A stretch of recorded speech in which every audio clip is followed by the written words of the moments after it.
Hello viewers, I'm your host Pratiksha Mishra with another episode of South Asia Focus. Let's begin the show. India has reaffirmed its leadership in cooperative development with the launch of the UN International Year of Cooperatives 2025.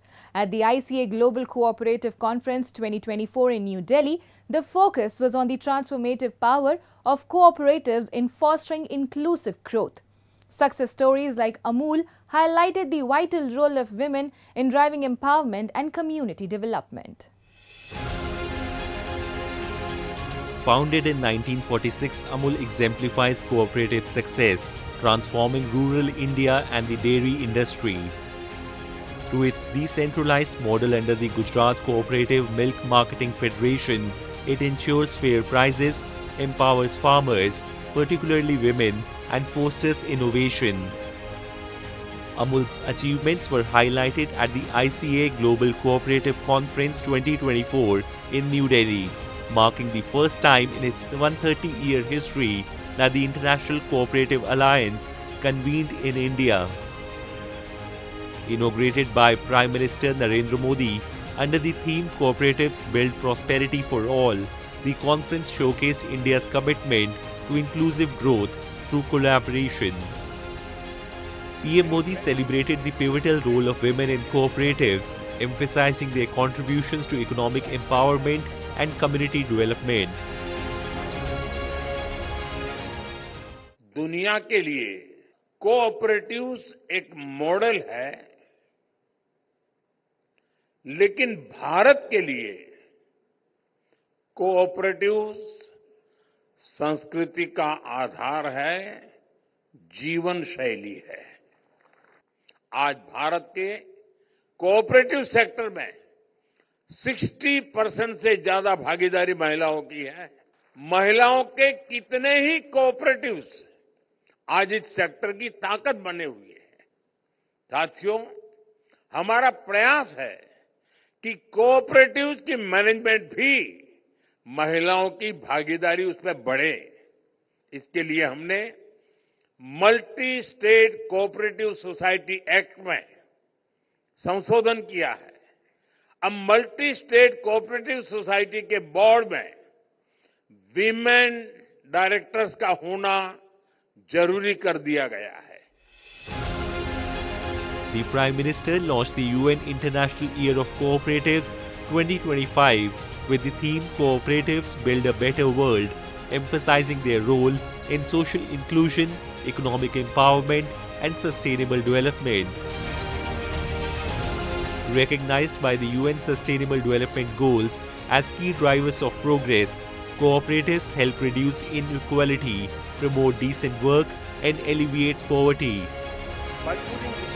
Praising India's cooperative movement, the Prime Minister of Bhutan highlighted its success in empowering millions, uplifting marginalized communities, and driving sustainable growth. I am delighted to be here today in the vibrant and diverse nation of India at the launch of the UN International Year of Cooperatives.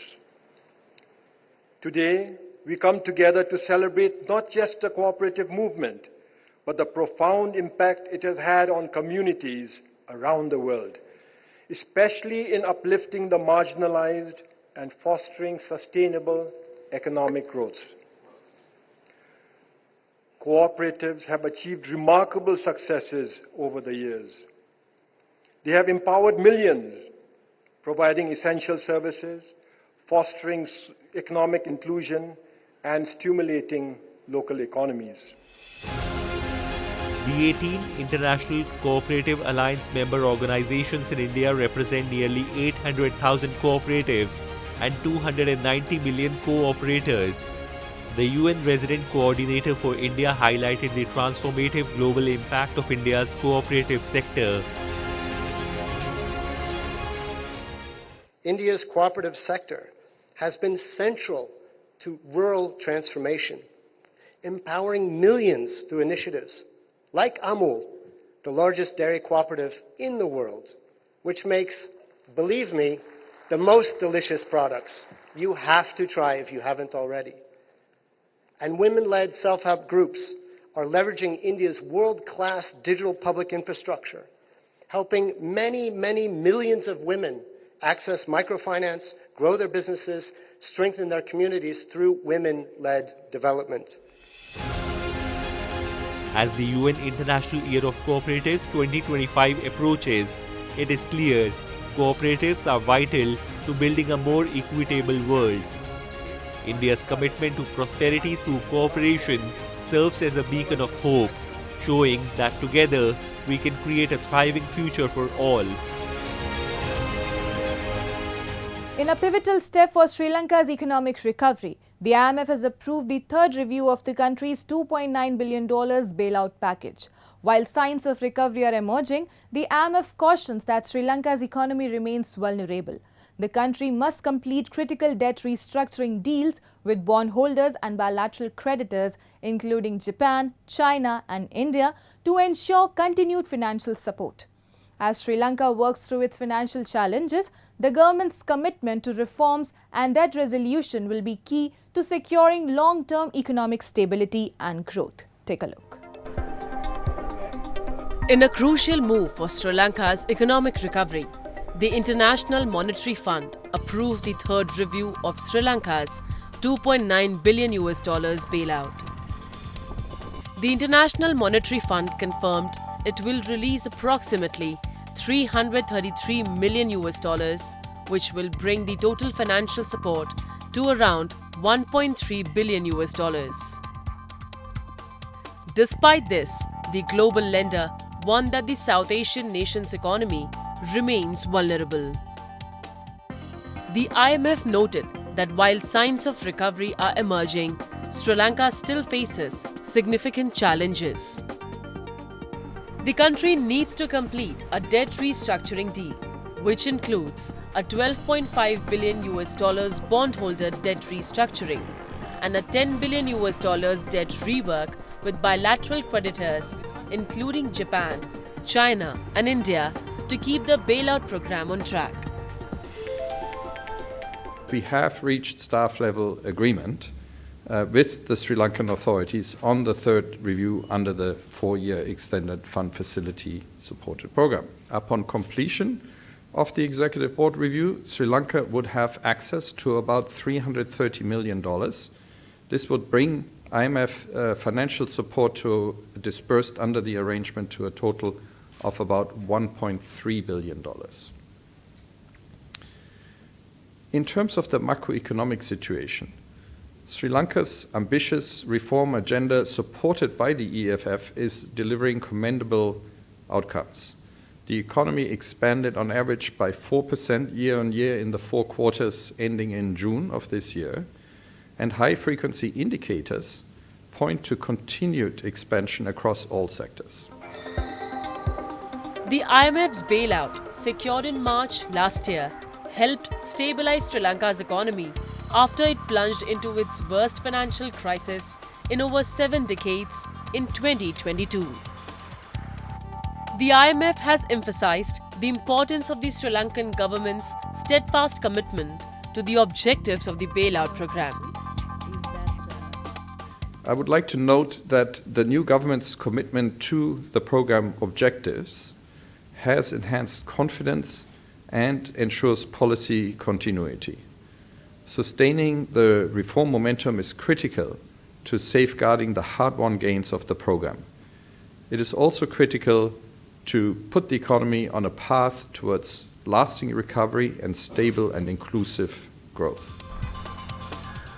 Sri Lanka's path to lasting recovery is heavily dependent on its ability to complete the ongoing debt restructuring talks and stay on course with its reform agenda. While the IMF's continued support provides hope, the country must navigate a complex web of financial and political challenges. The global economic environment and the volatility of key international markets also add uncertainty to the road ahead.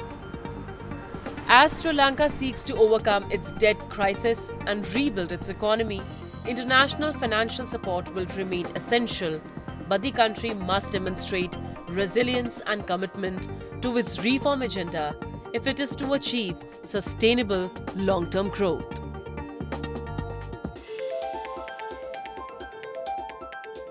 Time now for Asia This Week, the stories from across the continent. Several regions of Sri Lanka have been severely affected by heavy rain and strong winds over the past several days, leading to widespread flooding. Police reported that at least 8 people are missing after the tractor they were travelling in was swept away by rising floodwaters in the eastern part of the country. In addition, one woman tragically lost her life while she was buried in a mudslide.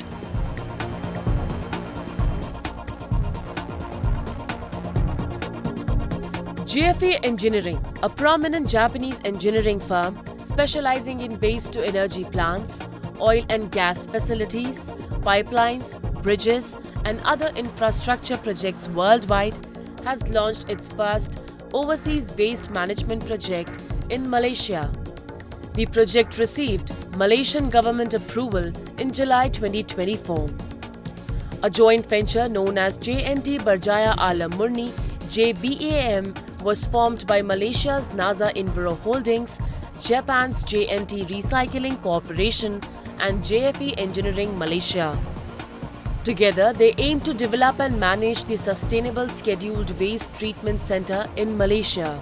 The facility is designed to receive, treat and dispose of clinical, toxic and hazardous waste generated by medical facilities and various industries across the country. Through innovative heat recovery techniques from the incineration process, the project contributes to the circular economy. Recovered heat is used by an adjacent drying facility, enabling thermal recycling by reducing waste moisture content. 本施設は有害廃棄物や医療系廃棄物を処理する焼却炉です。J&D 環境でも採用されているヒルストーカー式焼却炉であり、多種多様な幅広い廃棄物に対応可能で、1日70トン、年間2万トンの処理能力があります。As Malaysia faces increasing challenges with industrial waste pollution, JFE Engineering's advanced technology ensures proper waste treatment in line with stringent air emission standards. NASA Enviro operates the 659-acre Bukit Taga Enviro Park, one of Malaysia's leading sanitary landfills and premier eco-parks. With a strong focus on environmental responsibility, NASA Enviro is poised to lead Malaysia's waste management sector. The operation of this facility would be a great benchmark of JFE Group's initiative to protect Malaysia's environment and encourage future collaboration between NASA Enviro and JFE Group in the future. By leveraging JFE Group's advanced technology and international expertise, JBAM plans to expand further in international waste management initiatives, contributing to a more sustainable future.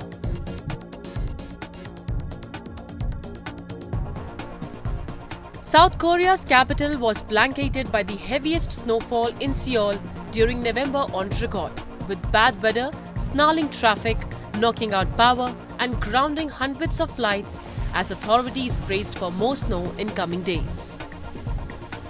More than 200 flights were cancelled or delayed, most of them domestic, as airports across the country experienced severe weather conditions, which also included strong wind, and at least 70 ferries serving islands were suspended. Moving on. The protests by Imran Khan's supporters in Pakistan have reached a critical juncture, plunging the country into unprecedented political turmoil. Thousands of demonstrators demanding his release have intensified their actions, leading to violent clashes with security forces in the capital's heavily fortified red zone, resulting in multiple casualties. The government's aggressive crackdown on the Pakistan Tehreek-e-Insaf Party has raised serious concerns about the nation's stability and its future trajectory. As both sides adopt increasingly hardline positions, Pakistan's democratic future hangs in the balance. A report. On November 27, Pakistani security forces launched a major operation in the heart of Islamabad, targeting supporters of Imran Khan who had gathered to demand his release. The midnight raid marked a dramatic escalation in the ongoing protests, which began with Khan's supporters storming the capital the day before on November 26.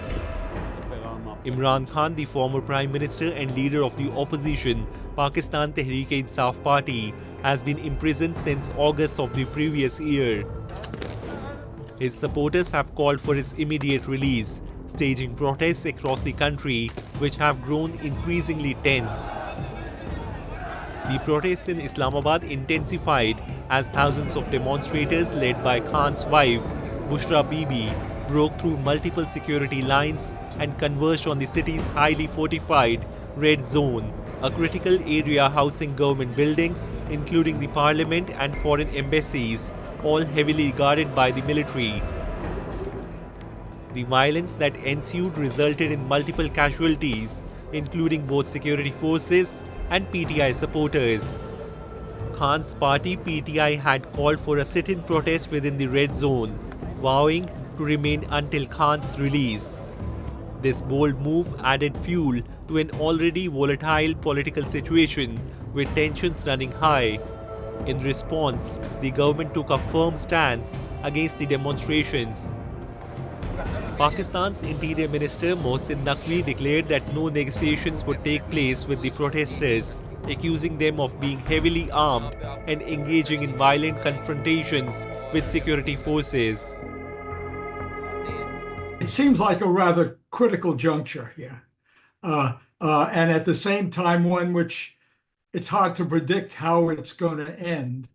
But things have come to a head, and they've been boiling for a long time.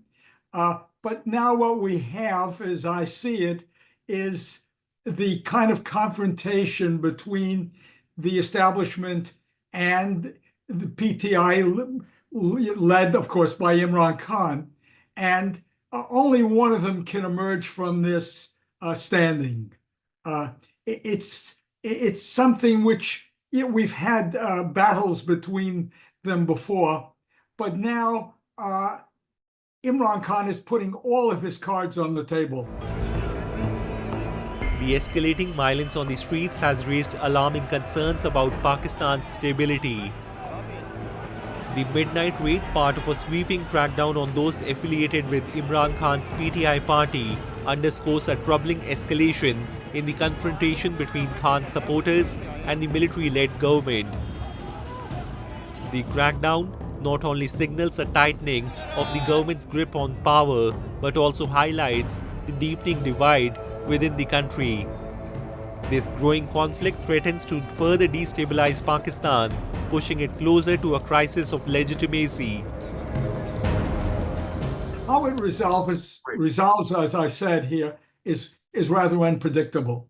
But I think what we can say is that the resolution, whatever it is going to tell us a lot about Pakistan going forward. It will either be a government now which makes a transition toward a PTI-led regime, or it's going to be a rather heavy-handed military effort to suppress those forces which are challenging it. As the situation continues to unfold, Pakistan's political future hangs in the balance. The government's handling of these protests will likely determine whether the country moves towards a new political era under PTI's leadership, or if the military will tighten its grip, intensifying efforts to suppress opposition and maintain control. The outcome could reshape the nation's political landscape with profound implications for its democratic future.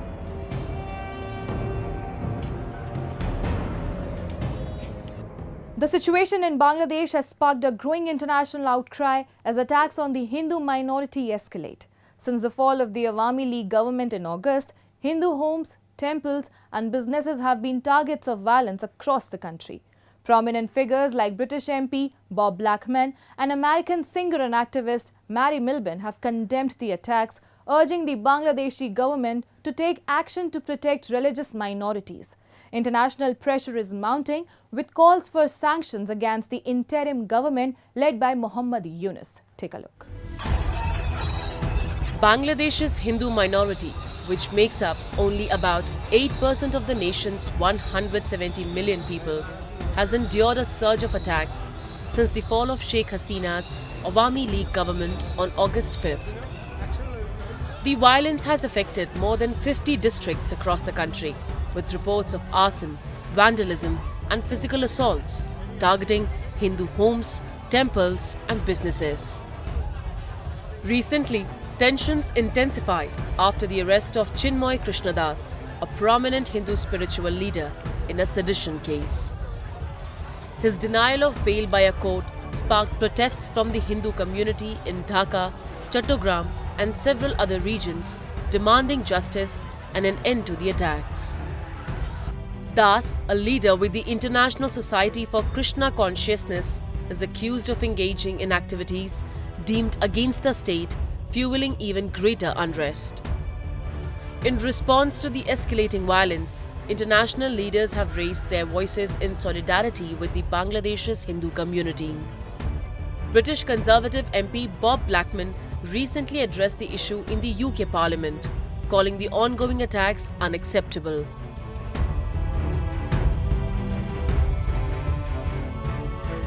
The International Society of Krishna Consciousness, who run Bhaktivinoda Manor in Elstree, the largest Hindu temple in this country. In Bangladesh, their spiritual leader is under arrest.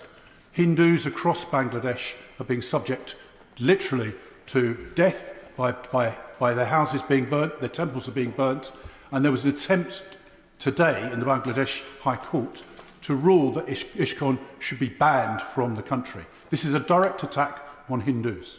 Now, this is a threat from India now to take action. We have a responsibility because we enable Bangladesh to be free and independent. Now, whatever the change of government has been in Bangladesh, it cannot be acceptable that religious minorities are persecuted in this way. Blackman's remarks have highlighted the growing international concern over the safety of Hindus in Bangladesh. American singer and activist Mary Milbin has also joined the global outcry, condemning the arrest of Chinmoy Krishnadas and the violence faced by Hindus in Bangladesh. In the United States, Hindu-American groups have written letters to both President-elect Donald Trump and incumbent President Joe Biden, urging action to protect the Hindu community in Bangladesh. The letters demand sanctions against the interim government led by Muhammad Yunus, who assumed leadership after the fall of the Awami League government. Meanwhile, Johnny Moore, the former commissioner of the United States Commission on International Religious Freedom, has also slammed Bangladeshi interim government led by Muhammad Yunus over the atrocities faced by religious minorities under his regime. We're not sure who's really doing this, but let me just say the way I see it. Muhammad Yunus is failing. Okay, that's what's happening in Bangladesh now. As the leader of the country, as the interim leader of the country, there are no aspirations for the Bangladeshi people if you can't manage a very, very simple component of civil society, which is you have to protect people. People have to be safe. And you certainly cannot have a vibrant democratic country if the opposition, if they're religious, can face this level of persecution. If the rule of law becomes so inefficient that instead of getting due process, a lawyer is killed. You know, I mean, this is unbelievable. And I have to tell you, I was astonished by the response of Mr. Yunus and the Bangladeshi government. They are saying this is exaggerated. They're saying that this isn't as big a deal as it seems. Well, I can tell you, if you're a religious minority in the country and you're wondering whether you're going to live tomorrow, it's a very, very big deal, and it is the first responsibility of any government to protect these people. Muhammad Yunus is failing. That's what's happening, and he better fix it right away. As the situation in Bangladesh continues to deteriorate, international pressure is mounting on the interim government to take decisive action to stop the violence and protect its religious minorities. For the Hindus of Bangladesh, the fight for justice and security is just beginning, and the world is watching closely.